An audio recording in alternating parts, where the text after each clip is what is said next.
Hello বন্ধুরা, আজকে মিলির রান্নাঘরে দেখাচ্ছে কলমি শাক ভাজা। কলমি শাক ভাজতে কী কী উপকরণ লাগছে কলমি শাক, রসুন, পেঁয়াজ, শুকনো লঙ্কা, কালো জিরে, হলুদ আর পরিমাণ মতো নুন। সর্ষে তেল তো অবশ্যই লাগছে। তেল দিলাম কড়াইতে। লাইক করবেন, কমেন্ট করবেন। এবার শুকনো লঙ্কা দিচ্ছি, কালো জিরে দিচ্ছি,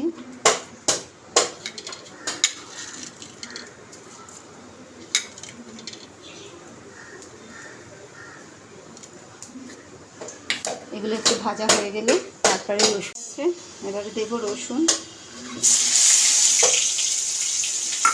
যারা নিরামিষ খেতে চায় আর কালো জিরে দেবে।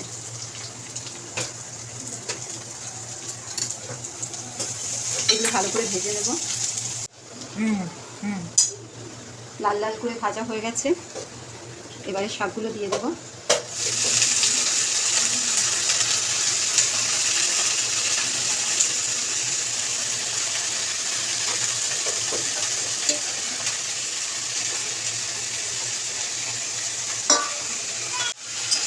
শাকের মতো হলুদ দিয়ে দেবো পরিমাণ মতো,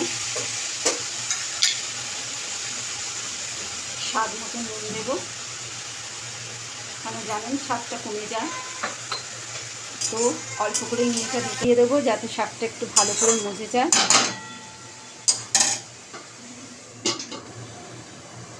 গ্যাসটা কমিয়ে দেবো। শাকটা ভাজা হয়ে গেছে,